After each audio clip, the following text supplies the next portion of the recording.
For someone hearing about AfIC for the first time, I would describe it as not your ordinary conference, but a coming together of investors, entrepreneurs, investment professionals based in Africa and beyond, but looking for solutions to African investment problems.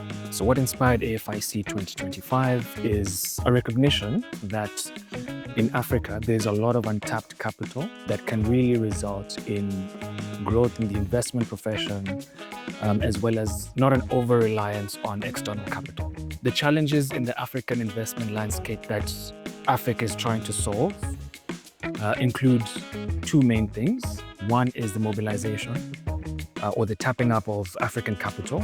There's a lot of capital in the continent that is currently untapped, and the aim of the conference is to make sure that one, we realize or recognize that, and two, we mobilize such that we can tap this capital. And then a secondary issue that the AfIC is trying to solve is to show the investment professional that there is talent, investment professional talent in Africa that can adequately and appropriately mobilize and utilize that capital. Because capital does follow where the talent is. You have a specific focus on mobilizing African capital. And you will see that in our speaker lineup and the delegates that we're trying to reach, we have a specific focus on African investment professionals, African providers of capital, African investors, African innovators, African entrepreneurs as well. So we have a specific focus and an aim to develop African solutions to Africans' challenges.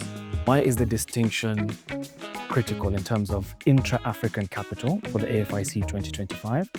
I think because we have identified and we realize and recognize that there's a lot of money sitting in the continent that is untapped. Whereas I think for investment and investors, the first prize or the first port of call when we look for capital is to go overseas, be it the East or the West.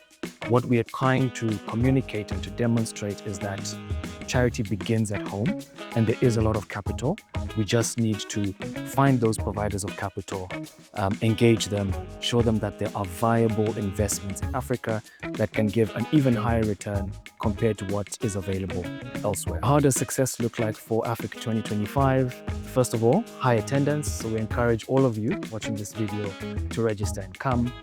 But more importantly, at the end of it is, if we're to come out with some of the investors in the room making commitments to either invest or, to at least explore investment opportunities in the region. So how do we ensure that the conference leads to actual partnership and transactions?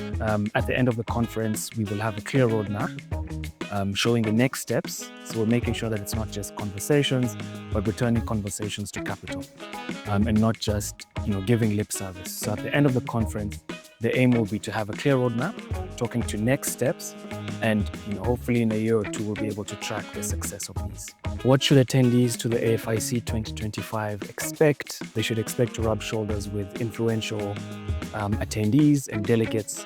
They should expect engaging roundtables, engaging members as well. And at the end of it all, the conference will have been successful if, as part of our next steps, we have a clear roadmap in terms of how do we mobilize African capital to invest in African projects. What would I say to those on the fence about attending? I will say get off the fence and attend, because this is a conference you do not want to miss.